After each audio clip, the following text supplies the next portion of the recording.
Dear students, today we discuss about kidney. গতদিন আমরা ফিচার্সগুলো পড়েছিলাম, আজকে আমরা পড়ব কাভারিংস অফ দ্য কিডনি। কিডনির কাভারিংস বাইরে থেকে ভিতরে যদি আমরা দেখি চারটা কাভারিংস পাওয়া যায়। এখানে দেখো, this one is the kidney. কিডনির বাইরে থেকে ভিতরে দিস ভায়োলেট কালার, এই রংটা হচ্ছে প্যারারেনাল ফ্যাট। একদম বাইরে আমরা পাচ্ছি প্যারারেনাল ফ্যাট, এখানে থাকে প্যারারেনাল ফ্যাট। প্যারারেনাল ফ্যাটের পরে রেড কালার হচ্ছে renal ফাসা, it is the renal ফাসা। তারপরে এই this layer is the perirenal fat. Perirenal ফ্যাটের পরে এই ব্লু কালার যেটা, সেটা হচ্ছে গিয়ে রেনাল ক্যাপসুল।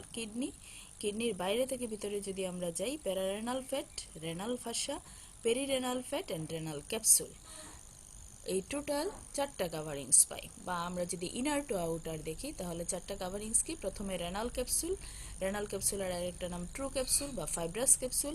তার বাইরে একটা ফ্যাট লেয়ার থাকে, সেটাকে আমরা বলি perinephric fat, perirenal fat, adipose capsule, অনেক নামেই বলে থাকে। তার বাইরের যে কাভারিং সেটা হচ্ছে রেনাল ফাসা অফ জেরোটা বা ফলস ক্যাপসুল। একদম বাইরে যেটা থাকে সেটা হচ্ছে প্যারারেনাল বা paranephric fat or pararenal body or paranephric body. প্রথমে আসি কিডনির কাছাকাছি যেটা থাকে ক্যাপসুল, রেনাল ক্যাপসুলটা হচ্ছে ফাইব্রাস ক্যাপসুল, এই জন্য এটাকে বলা হচ্ছে outer fibrous capsule. It is A thin membrane closely invest the kidney. এইটা একটা থিন মেমব্রেন ক্লোজলি কিডনির সাথে লাগানো থাকে। এমনকি রেনাল সাইনাসের মধ্যেও আমরা রেনাল ক্যাপসুলটা পাই বা ফাইব্রাস ক্যাপসুলটা পাই। It is formed by condensation of fibrous connective tissue in the peripheral part of the organ. অর্গানের পেরিফেরাল পার্টের কানেকটিভ টিস্যু, ফাইব্রাস টিস্যুগুলা কনডেন্সড হয়ে এই ক্যাপসুলটা ফরমেশন করে, এই জন্য এটাকে ফাইব্রাস ক্যাপসুলও বলা হয়। Normally it can be easily striped of from the kidney. Normally kidney থেকে খুব ইজিলি আমরা এটা সেপারেট করতে পারি, কিন্তু কোনো ডিজিজের ক্ষেত্রে কোনো সময় দেখা যায় এই ক্যাপসুলটা কিডনির সাথে এমন বেশি অ্যাডারেন্ট হয় যে এটা স্ট্রিপড করা, উঠানো যায় না। নেক্সট আসি পেরিরেনাল বা perinephric fat. It is a layer of adipose tissue lying outside the fibrous capsule. Just fibrous capsule ছিল এটা, তার বাইরে it is the perirenal fat. Fibrous ক্যাপসুলের বাইরে থাকে, এটা দেখা যায় কিডনির border, medial border, lateral border বরাবর এটা অনেক বেশি থিক থাকে। কিডনির আশেপাশে, কিডনির মধ্যে যত এক্সট্রা স্পেস আছে সেই স্পেসটাকে সে ফিল আপ করে দেয়। এমনকি রেনাল সাইনাসের মধ্যে যে স্পেস থাকে সেটাকেও ফিল আপ করে দেয়। রেনাল ক্যাপসুলটা লাইন করেছিল রেনাল সাইনাসকে, ট্রু ক্যাপসুল যেটা ছিল, আর পেরিরেনাল ফ্যাট গিয়ে এই যেখানে যত খালি জায়গা ছিল সেগুলোকে ফিল আপ করে দিল। এই দেখো ছবির মধ্যে, এই দেখো এই পোর্শনটাই হচ্ছে আমাদের রেনাল সাইনাস, এখানেও দেখো পেরিরেনাল ফ্যাট গিয়ে ফিল আপ করে দিয়েছে। ইন ক্রনিক ডেবিলিটেটেড ডিজিজ, অনেক ক্রনিক ডিজিজ যেগুলো থাকে সেই ক্ষেত্রে দেখা যায় পেরিরেনাল ফ্যাটের পরিমাণ কমে যায়। ডিপ্লিশন অফ দিস পেরিরেনাল ফ্যাটের পরিমাণ কমে গেলে কি হয়, কিডনির এই যে এইসব জায়গায় একটা ফাঁকা স্পেসের সৃষ্টি হয়, তখন কিডনি কি হয়, ডাউনওয়ার্ড ডিসপ্লেসমেন্ট হয়। অথবা ডাউনওয়ার্ড ডিসপ্লেসমেন্ট হলে অনেক সময় ইউরেটারের মধ্যে একটা কিঙ্কিং ভাঁজ পড়ে যায়, এইটা আমরা অনেক সময় পেয়ে থাকি। নেক্সট আসি রেনাল ফাসা, ফলস ক্যাপসুল বা ফাসা অফ জেরোটা। এটা খুব ইম্পর্ট্যান্ট, এটার ট্রেসিংটাও পরীক্ষায় আসে। It is covered externally by a tough thin membrane. একটা টাফ থিন মেমব্রেন দিয়ে বাইরে থেকে কাভার্ড থাকে, but thin fibrous connective tissue capsule. এটা হচ্ছে কানেকটিভ টিস্যুর ক্যাপসুলই একটু thin capsule. It passes inwards at the হাইলামের মধ্যেও ঢুকে। এটার আমরা দুইটা লেয়ার পাই, একটা হচ্ছে অ্যান্টেরিয়র লেয়ার যেটা খুবই ইল ডিফাইন্ড, সেটাকে আমরা বলি ফাসা অফ টোল্ট। আর একটা হচ্ছে ওয়েল ডিফাইন্ড, খুব ভালোভাবে বোঝা যায়, পোস্টেরিয়র লেয়ার, সেটা হচ্ছে ফাসা অফ জোকার ক্যান্ডেল। তাহলে এটার দুইটা লেয়ার পেলাম, anterior layer or ফাসা of টোল্ট, posterior layer or ফাসা of Joker candle. Medial border of the কিডনিতে দেখা যায় এই দুইটা লেয়ার অ্যাটাচড হয় একটা আরেকটার সাথে by a connective tissue septum দিয়ে। এই তারপরে দেখা যায় এই সেপ্টামটা দিয়ে রেনাল ভেসেলসগুলো পায়ার্স করে যায়। মিডিয়াল বর্ডারে অ্যান্টেরিয়র লেয়ার কিডনির অ্যান্টেরিয়রলি থাকে, পোস্টেরিয়রলি থাকে। মিডিয়াল বর্ডারে এসে একটা আরেকটার সাথে ইন্টারকানেক্টেড হয় মাঝখানে কিছু কানেকটিভ টিস্যু সেপ্টাম দিয়ে, এবং রেনাল ভেসেলস এই সেপ্টাম পায়ার্স করে হাইলামে দিয়ে ঢুকে। Due to this attachment, perirenal effusion of fluid does not usually extends across into the opposite perirenal fat. এই যে কানেকটিভ টিস্যু থাকে, এই জন্য দুইটা কিডনি এটা থেকে সেপারেটেড হয়ে যায়। একটা কিডনিতে যদি ইফিউশন হয়, কোনো কারণে ফ্লুইড জমে, সেটা অপোজিট কিডনিতে যায় না, স্প্রেড এক্সটেন্ড করতে পারে না। এখন আসি আমরা রেনাল ফাসার এক্সটেনশন। সুপিরিয়রলি এই অ্যান্টেরিয়র পোস্টেরিয়র লেয়ার উপর দিকে এসে আপার পোল অফ দ্য কিডনিতে এসে প্রথমে একসাথে ফিউজ হয়ে তারপরে সেটা আবার সেপারেট হয়ে সুপ্রারেনাল গ্ল্যান্ডকে একটা সেপারেট কম্পার্টমেন্টকে কাভার করে আবার এই দুইটা লেয়ার ফিউজ হয়ে ডায়াফ্রামেটিক ফাসা হিসেবে ডায়াফ্রামে গিয়ে লাগে। তাহলে কি বলছে এখানে? Two layers first and close, প্রথমে অ্যান্টেরিয়র পোস্টেরিয়র লেয়ার এনক্লোজড হলো, then covers the suprarenal gland in a separate compartment. এখানে একটু জায়গা বাদ পড়ছে। সুপ্রারেনাল গ্ল্যান্ডকে একটা আলাদা কম্পার্টমেন্টকে কভার করে, then fuse with each other, আবার একটা আরেকটার সাথে ফিউজ হয়, ফর্ম করে diaphragmatic fascia, and diaphragmatic fascia continuous with the diaphragm. আসি আমরা ইনফেরিয়র নিচের দিকে গিয়ে কি হয়?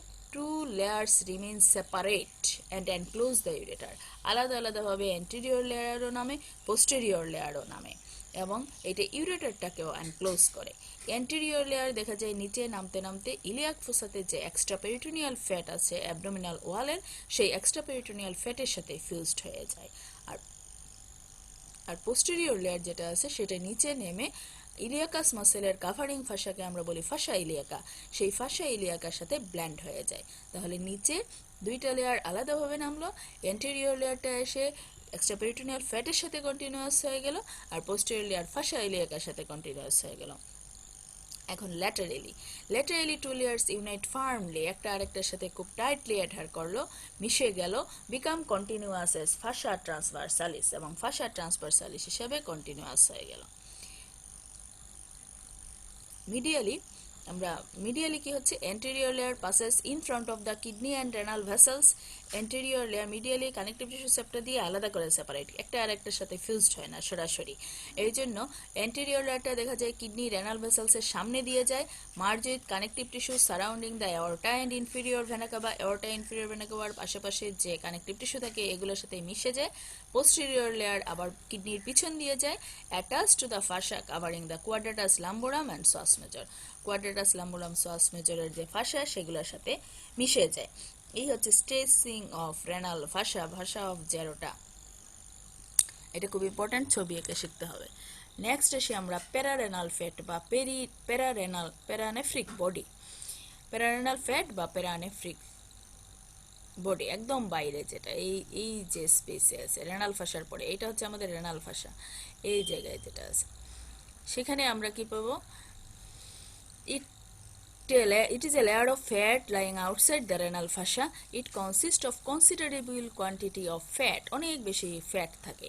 More abundant posteriorly, সবচেয়ে বেশি থাকে posteriorly and towards the lower pole of the kidney. আমরা জানি কিডনির পিছনে, এই দেখো কিডনির পিছনে দুইটা মাসেল ভার্টিব্রা, তাই না? বোনস, এখানেও মাসেল, তারপরে বডি ওয়াল। এই যে মাসেল, বডি ওয়াল, বোনস, এগুলো থেকে কিডনিকে ফ্রিকশন প্রিভেনশনের জন্য সফট স্ট্রাকচার কিডনিকে এই প্যারারেনাল ফ্যাটটা থাকে। ফ্যাট সবসময় কুশন হিসাবে কাজ করে। ইট ফিলস দ্য প্যারাভার্টিব্রাল গাটার, এটাকেই বলা হয় এই যে ভার্টিব্রাল কলাম, ভার্টিব্রাল বডির সাইডে এই একটু, এটা ছিল anterior part of the vertebra, এটা অনেক উপরে, আর একটু পিছন দিয়ে এই যে স্পেসটা হচ্ছে এইটাকেই বলা হচ্ছে প্যারাভার্টিব্রাল গাটার, এবং কিডনি থাকে প্যারাভার্টিব্রাল গাটারে, আমরা আগেই পড়েছি। It fills the paravertebral gutter and forms a cushion for the kidney, কিডনির জন্য, কিডনির প্রোটেক্টিভ মেকানিজমের জন্য এই প্যারারেনাল ফ্যাট খুবই ইম্পর্ট্যান্ট। কাভারিংস গেল। আসে আমরা সারফেস মার্কিং অফ দ্য কিডনির কিভাবে সারফেস মার্কিং করব। কিডনির সারফেস মার্কিং, যেহেতু কিডনি পোস্টেরিয়র অ্যাবডোমিনাল ওয়ালে থাকে, কিডনিকে আমরা পিছন দিকে আঁকবো, পোস্টেরিয়র অ্যাসপেক্টে আঁকবো। কিভাবে আঁকবো? প্রথমে একটা বক্স আঁকবো যেটাকে বলা হয় প্যারালেলোগ্রাম অফ মরিস। কিভাবে সেই প্যারালেলোগ্রামটা আঁকবো? মরিস প্যারালেলোগ্রাম, প্রথমে দুইটা হরাইজন্টাল লাইন টানবো, একটা at the level of thoracic 11 spine, another one at the level of lumbar 3 spine. thoracic 11 spine একটা horizontal line, lumbar 3 spine একটা horizontal line. দুইটা vertical line টানবো, one 2.5 cm away from the midline, একটা midline থেকে 2.5 cm দূরে, আর একটা posterior mid line থেকে 9 centimetre দূরে, একটা 2.5 সেন্টিমিটার দূরে, একটা 9 সেন্টিমিটার, একটা বক্স পেয়ে গেলাম। With this is the Morris parallelogram, এবং কিডনিকে আমরা এই বক্সের মধ্যেই আঁকবো। আর centre of the hilum of each kidney lies approximately at the lower border of lumbar one vertebral spine বরাবর গিয়ে আমরা একটা কিডনির হাইলামের জায়গাটাকে একটা ডট দিয়ে ট্রেস করে রাখবো। এই দেখো এখানে সুন্দর করে দেখানো আছে, দিস ইজ দ্য মরিস প্যারালালোগ্রাম। আমরা প্রথমে থোরাসিক 11 নাম্বার 3 তে দিলাম, নাম্বার 3 তে দিয়ে দুইটা হরাইজন্টাল লাইন টানলাম, একটা 2.5 সেন্টিমিটার দূরে, একটা 9 সেন্টিমিটার দূরে। তারপরে সেন্টার অফ দ্য হাইলামের জন্য নাম্বার 1-এ একটা ডট দিয়ে রাখলাম। এর ভিতরে আমরা কিডনি থেকে লং এক্সিস এন্টেরোলেটারালি করে আমরা আঁকলাম, downwards and laterally long axis রেখে। আমরা জানি প্রথমটা তো 2.5 সেন্টিমিটার, নিচের পোলটা 7.5 সেন্টিমিটার, মাঝখানেরটা হচ্ছে 5 সেন্টিমিটার। এই ডিস্টেন্সটা মেনটেন করে আমরা কিডনি এঁকে নিব। হচ্ছে surface marking of the kidney. Next আসি exposure of the kidney from the back. কিডনিকে যখন আমরা অপারেশন করব বা প্রয়োজন পড়বে, সেই ক্ষেত্রে আমরা ব্যাক থেকে কিভাবে কিডনিকে এক্সপোজ করতে পারি। ইনসিশন, একটা ইনসিশন দিব, a median vertical incision extending from thoracic 11 to spine of lumbar 2। Vertical একটা ইনসিশন দিব, then give two horizontal incision extending from upper end lower end of the vertical incision. এটা actually dead বডিতে আমরা যখন বের করি সেটার প্রসেস, এটা অপারেশনের প্রসেস না। অপারেশনে আমরা এত বড় ইনসিশন দিই না। ওই যেভাবে মরিস প্যারালালোগ্রামটা এঁকেছিলাম ঠিক একইভাবে মরিস প্যারালালোগ্রাম এঁকে আমরা এটাকে বের করব। নেক্সট আসি কি কি লেয়ার্স, এটা খুব important. Layers reflected to find out the kidney from the back. Back থেকে যেতে গেলে আমরা কি কি লেয়ার পাস করে যাব। একদম প্রথমে স্কিন, আমরা জানি সবসময় স্কিনের পরে সুপারফিশিয়াল ফাসা থাকে, তারপরে posterior layer of thoracolumbar fascia with attachment of latissimus dorsi and serratus posterior inferior muscles। আমরা একটু এখানে মনে হয় ছবিটা দেয়া হয় নাই,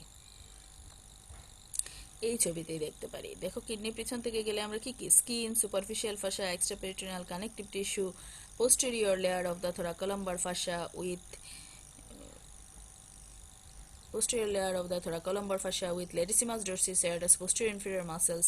তারপর আমরা erector spiny muscle কে ব্রেকআপ করব, তারপর middle layer of thoracolumbar fascia, তারপর quadratus lumborum muscle পাবো, তারপর anterior layer of the thoracolumbar fascia, তারপরে কিডনির কাভারিংস যেগুলো পেয়েছিলাম, pararenal fat, renal fascia, perirenal fat, then kidney. এখানে মাসেলগুলা মার্কিং করা নাই। এটা হচ্ছে erector spinae muscle, this is the quadratus lumborum, this one is the posterior layer of thoracolumbar fascia, it is the middle layer of thoracolumbar fascia and this is the anterior layer of thoracolumbar fascia। এই কতগুলা structure cross করে আমরা কিডনিতে যাব, এই বরাবর যদি আমরা এক্সপোজ করি কিডনিকে। নেক্সট আসি আমরা রেনাল অ্যাঙ্গেল, খুব important. It is an acute angle between lower border of the 12th rib এর lower border and lateral border of the erector spinae. ইরেক্টর স্পাইনির ল্যাটারাল বর্ডার, এই যে this one is the erector spinae muscle, ইরেক্টর স্পাইনির lateral border, আর this one is the 12th rib এর lower বর্ডারের মাঝখানে এই যে অ্যাকুট অ্যাঙ্গেলেশন হলো, সেই অ্যাঙ্গেলটাই হচ্ছে রেনাল অ্যাঙ্গেল। ইট বিকাম ফুল ফলোয়িং কিডনি এনলার্জমেন্ট। যদি কিডনি এনলার্জ হয় দেখা যায় এই জায়গাটা ফুল থাকে, ফর্মেশন অফ পেরিনেফ্রিক অ্যাবসেস। পেরিনেফ্রিক অ্যাবসেস হইলে কিডনি এনলার্জ হইতে পারে। তাছাড়া কিডনিতে যদি অ্যাবসেস হয় বা কোনো ইনফ্লামেশন হয়, পেইন হয়, তাহলে সেই টেন্ডারনেসটা আমরা ফিল করি রেনাল অ্যাঙ্গেলে। Renal pain is usually felt in this angle as a dull aching pain. Kidney একটা মিক্সড গ্ল্যান্ড, ঠিক আছে। কিডনি হচ্ছে একটা মিক্সড গ্ল্যান্ড। এটার মিক্সড গ্ল্যান্ড মানেই কিছু এক্সোক্রাইন ফাংশন থাকবে, কিছু এন্ডোক্রাইন ফাংশন থাকবে। তো কিডনির এক্সোক্রাইন ফাংশন কি, আমরা অলওয়েজ দেখি কিডনির এক্সোক্রাইন ফাংশন হচ্ছে ইউরিন। ইউরিনটাকে এক্সক্রেট করে kidney, so it is the exocrine function of kidney. তাহলে kidney is a mixed gland, it has osmoregulatory function done by the nephrons. কিডনির ইউনিট হচ্ছে নেফ্রন, আমরা পড়বো স্ট্রাকচার, অনেক ডিটেলস পড়তে হবে। এই নেফ্রনগুলো কি করে, অসমোরেগুলেটরি ফাংশন করে। কি কি কাজের মাধ্যমে আমরা ইউরিন পাই, এন্ড প্রোডাক্টস হিসেবে ইউরিন পাই। প্রথমে গ্লোমেরুলার ফিল্ট্রেশন করবে, কিছু রিঅ্যাবজর্পশন করবে, কিছু সিক্রেশন করবে। এই তিনটা জিনিসের মিলিত ফল হচ্ছে ইউরিন। সেই ইউরিনটাকে অ্যাজ এ বাই প্রোডাক্ট হিসাবে কিডনি এক্সক্রেট করে। This is the exocrine function of kidney. তাহলে এন্ডোক্রাইন ফাংশন অফ কিডনি কি, আমরা জানি কিডনি থেকে ইরিথ্রোপয়েটিন রিলিজ হয়, ক্যালসিট্রায়ল বা 1,2,5 ডাইহাইড্রক্সি কোলিক্যালসিফেরল রিলিজ হয়, রেনিন রিলিজ হয়, থ্রম্বোপয়েটিন রিলিজ হয়। ইরিথ্রোপয়েটিন রিলিজ হয় এক্সট্রা গ্লোমেরুলার মেসেঞ্জিয়াল সেল থেকে, যেটা ইরিথ্রোপোয়েসিসে হেল্প করে, রেড সেল ফরমেশনে হেল্প করে। ক্যালসিট্রায়ল যেটা অ্যাক্টিভ ভিটামিন D3, এটা ক্যালসিয়াম অ্যান্ড ফসফেট অ্যাবজর্পশন বাড়ায় জিআইটি থেকে। রেনিন জাক্সটাগ্লোমেরুলার সেল থেকে রিলিজড হয় and it activates renin angiotensin system and angiotensinogen 1 নে কনভার্ট করে এনজিওটেনসিনোজেনকে। থ্রম্বোপয়েটিন রিলিজ করে, যেটা মেগাক্যারিওসাইট ফরমেশন করে। তাহলে কিডনির এক্সোক্রাইন ফাংশনের মধ্যে আমাদের বেশি জানার দরকার নেই। ইরিথ্রোপয়েটিন রিলিজ করে, ক্যালসিট্রায়ল রিলিজ করে, রেনিন রিলিজ করে, থ্রম্বোপয়েটিন রিলিজ করে, এতটুকুই যথেষ্ট। Factors maintaining the position of the kidney. Kidney posterior ওয়ালের মধ্যে ঝুলে আছে। কিভাবে এই ঝুলে থাকে? প্রথমে intraabdominal pressure surrounding viscera. Intraabdominal pressure চারিদিকের ভিসেরা তাকে ধরে রাখে। রেনাল ভেসেলস এর মাধ্যমে অ্যাবডোমিনাল ওটা ইনফিরিয়র ভেনা কাভার মাধ্যমে সে বেঁধে আছে। বাইরের coverings renal fascia, pararenal fat. This structures are maintain the position of kidney. Structures of the kidney. কিডনিকে যদি আমরা সেকশন করি, ম্যাক্রোস্কোপিক্যালি যদি সেকশন করি, তাহলে এইরকম দেখতে পাই। তোমাদের সেকশন ভিসেরা আছে, সেটা দেখতে পারবা। হোয়েন কিডনি স্প্লিট লঙ্গিটিউডিনালি, আমরা দুইটা পার্ট পাই, একটা হচ্ছে কিডনি প্রপার আর একটা হচ্ছে renal sinus. This is the renal sinus, আর বাকি সব পোর্শনই হচ্ছে কিডনি প্রপার। আর মাইক্রোস্কোপিক্যালি যখন দেখি, কিডনির মধ্যে আমরা 1 থেকে 3 মিলিয়ন ইউরিনিফেরাস টিবিউলস পাই, অনেক বেশি ইউরিনিফেরাস টিবিউলস পেয়ে থাকি। Macroscopic structure hemisection of the কিডনির মধ্যে প্রথমে বলেছি আমরা পাই kidney proper and renal sinus. এখন আসে রেনাল সাইনাসটা নিয়ে। Renal sinus is a cavity or space within the kidney. কিডনির মাঝখানে কিছু খালি জায়গা, সেটাই হচ্ছে renal sinus. It takes a large part of interior of the kidney. কিডনির ভিতরে অনেকগুলো খালি স্পেস থাকে, একটা লার্জ পার্ট ফরমেশন করে কিডনির ইন্টেরিয়রে। Communicates with the exterior through the renal hilum. বাইরের সাথে এক্সটেরিয়রের সাথে কমিউনিকেট করে রেনাল হাইলাম দিয়ে। It is lined by the renal capsule, আমরা আগেই বলেছি। এটার মধ্যে কি থাকে? Major calyx, minor calyx, renal papilla, greater part of the renal pelvis, renal vessels, lymph vessels, nerves, perirenal fat. এই জিনিসগুলো আমরা পাই এখানে। তাহলে রেনাল সাইনাস শর্ট নোট আসতে পারে। রেনাল সাইনাস কি জিনিস ভালো করে মনে রাখবা। রেনাল সাইনাসের কন্টেন্ট কি, এইটা খুব ইম্পর্টেন্ট জিনিস। নেক্সট আসি আমরা কিডনি প্রপার। কিডনি প্রপারকে ম্যাক্রোস্কোপিক্যালি আমরা দুইটা পোর্শনে ভাগ করতে পারি। খালি চোখেই আমরা দেখতে পাই outer cortex and inner medulla. Cortex located just below the renal capsule. Renal ক্যাপসুলের নিচেই থাকে cortex. Extends between renal pyramids as a renal column. These are the renal pyramid. এগুলো হচ্ছে রেনাল পিরামিড। রেনাল পিরামিডের মাঝখানে যে কর্টিক্যাল পোর্শন থাকে, সেটাকে বলা হয় রেনাল কলাম বা কলাম অফ বার্টিনি। এই রেনাল কর্টেক্স দেখতে granular due to spherical renal corpuscle. Renal corpuscle spherical shape, সেগুলো থাকার কারণে এই জায়গাটা দেখতে গ্রেনুলার দেখা যায়। Reddish brown in colour. Reddish brown কেন হচ্ছে, লাল কেন? অনেক বেশি ব্লাড সাপ্লাই থাকে। কিডনির 90 থেকে 95% আর্টারিয়াল সাপ্লাই এই কর্টেক্সের মধ্যে থাকে। Renal corpuscle located in the cortex. Corpuscle কর্টেক্সের মধ্যে থাকে। তাহলে আমরা কর্টেক্স সম্পর্কে জানলাম। বাকি আমরা একটু পরে পড়ব। আমরা একটু মেডুলা সম্পর্কে পড়ে নিই। Inner portion is the medulla. Medulla striated appearance. এই দেখো স্ট্রায়াটেড অ্যাপিয়ারেন্স কেন? কারণ এর ভিতরে টিবুলার স্ট্রাকচার থাকে। টিবুলার স্ট্রাকচার কি কি থাকে? আমরা লুপ অফ হেনলি পাই, medullary part of collecting duct পাই, ভাসার একটা পাই। Kidney composed of 5 to 11 dark conical masses of renal pyramid. এই যে ডার্ক কনিক্যাল মাসেস, এদেরকে আমরা বলি রেনাল পিরামিড। রেনাল পিরামিড বা পিরামিড অফ মালপিজি। এই জায়গাগুলো পেল। আমরা কর্টেক্স বলেছিলাম রেডিশ ব্রাউন, এই জায়গাকে বললাম পেল, কারণ এখানের ব্লাড সাপ্লাই তুলনামূলক কম। অনলি 5 to 10% ব্লাড সাপ্লাই মেডুলাতে যায়, বাকি ম্যাক্সিমাম ব্লাড সাপ্লাই থাকে কর্টেক্সে। Medulla is responsible for hyperosmolarity as a result of less blood supply. কেন? এখানে ইউরিয়া অ্যাকুমুলেশন হয়, কনসেন্ট্রেটেড কিডনি ফরমেশন করে। এগুলো না জানলেও চলবে। আমরা তাহলে এখানে ম্যাক্রোস্কোপিক্যালি কিডনিতে দুইটা পোর্শন পেলাম, outer cortex and inner medulla. কর্টেক্সের যে পোর্শন রেনাল পিরামিডের মাঝখানে গেছিল, সেটাকে বলা হলো রেনাল কলাম। কর্টেক্স হচ্ছে dark brownish colour, granular appearance, and this area is highly vascular. And medulla contains of 5 to 11 renal pyramids. এই পিরামিডগুলোর বেজ অ্যাপেক্স থাকে, অ্যাপেক্স রেনাল সাইনাসের দিকে থাকে, বেজ টুয়ার্ডস দ্য কর্টেক্সের দিকে থাকে। এটা তুলনামূলক পেল থাকে, অনলি 5 to 10% ব্লাড সাপ্লাই এখানে আসে। এটা দেখতে টিবুলার striated appearance due to presence of tubular structures, আর কর্টেক্সটা ছিল granular appearance due to presence of spherical glomerulus.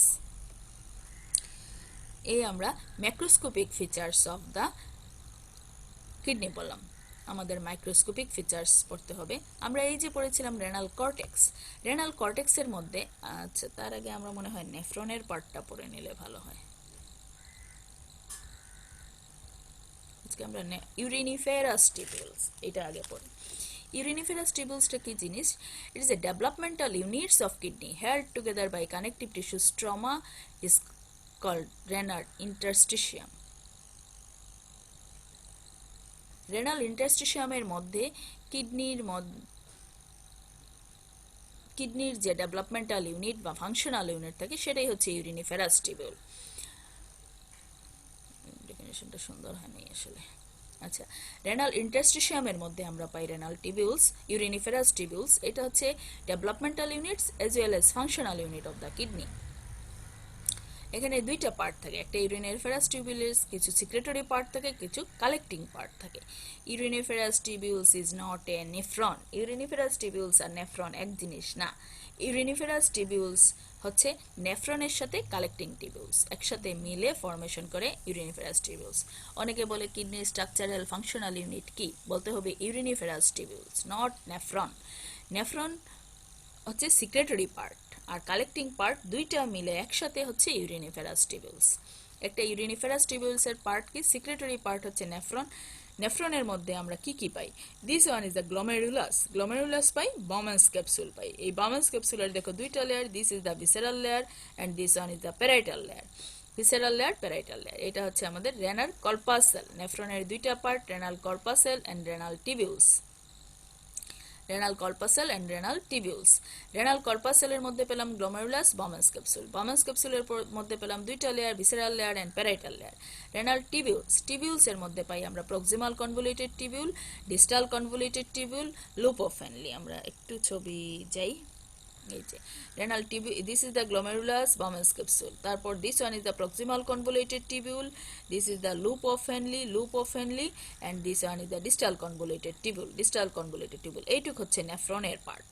Glomerulus হচ্ছে renal corpuscle, glomerulus, Bowman's capsule. Renal tubules এর মধ্যে proximal convoluted tubule, loop of Henle and distal convoluted tubule. Up to distal convoluted tubule পর্যন্ত আমরা পেলাম নেফ্রনের part.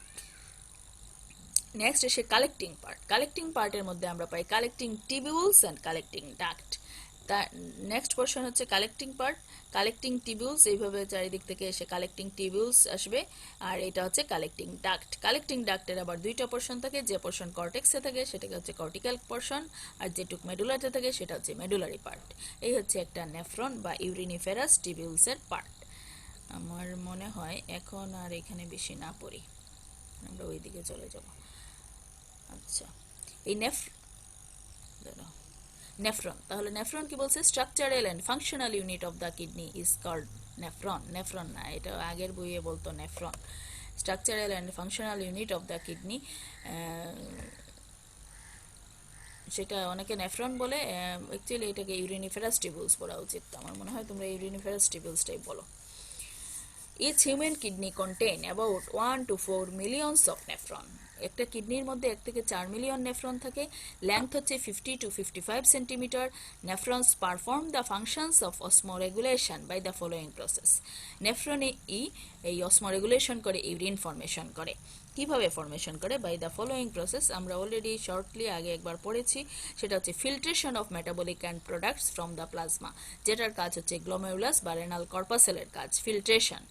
And then selective reabsorption of useful substance of filtrate back to the blood, যেটা filtrate করে বের করলো, সেখান থেকে আবার প্রয়োজনীয় জিনিসগুলো অ্যাবজর্পশন করলো, সেটাকে বলা হচ্ছে reabsorption. Reabsorption by the renal tubules, renal টিবিউলসের কাজ। Selective secretion of materials into the renal tubules, specially hydrogen ion. আবার কিছু ম্যাটেরিয়াল রেনাল টিবিউলে সিক্রেট করলো, সিক্রেশন, মেইনলি হাইড্রোজেন আয়ন, এইটার কাজ হচ্ছে রেনাল টিবিউলসে। তাহলে filtration, selective reabsorption, selective secretion, এই তিনটা একসাথে মিলে ইউরিন ফর্মেশন করলো বাই দ্য নেফ্রনস। নেফ্রনকে আমরা ক্লাসিফাই করতে পারি দুইটা পার্টে, cortical nephron, superficial cortical nephron, subcapsular nephron বা শর্ট লুপ নেফ্রন। যে নেফ্রনগুলো ছোট আকারে অনেক বেশি লম্বা না হয়, শর্ট থাকে, তাদেরকে বলে কর্টিক্যাল নেফ্রন। আর যেগুলো অনেক বেশি লম্বা থাকে সেদেরকে বলা হয় জাক্সটামেডুলারি নেফ্রন বা long loop nephron. Cortical nephron লেখা যায় 85% টোটাল নেফ্রনের হচ্ছে cortical nephron. These are very short loop nephron, তাদের কাজ হচ্ছে ফিল্ট্রেশন অ্যান্ড সোডিয়াম রিঅ্যাবজর্পশন করা। আর জাক্সটামেডুলারি নেফ্রন যেগুলো বা লং লুপ নেফ্রন যেগুলো, এটা 15% নেফ্রন, টোটাল নেফ্রনের 15% নেফ্রন হচ্ছে জাক্সটামেডুলারি নেফ্রন। এদের মেন কাজ হচ্ছে ওয়াটার রিঅ্যাবজর্পশন করা। তাছাড়া মাঝামাঝি পোর্শনে আমরা কিছু মিড কর্টিক্যাল নেফ্রন বা কর্টিকোমেডুলারি নেফ্রন বা মিড কর্টিক্যাল নেফ্রন্স, ইন্টারমিডিয়েট নেফ্রন্স পেয়ে থাকি। এদের মাঝামাঝি অবস্থানে যারা থাকে, এটা খুব কম পরিমাণ। আমরা দুইটা টাইপ বললেই হবে, cortical nephron and juxtamedullary nephron. বাকিটুকু ইন ডিটেলস আমি আরেকদিন আলাপ করব। আজকে এটুকুই। স্ট্রাকচার অনেক ডিটেলস পড়তে হবে কিডনির, কিডনি হয়তো 4-5টা লেকচার করতে পারে। Thanks to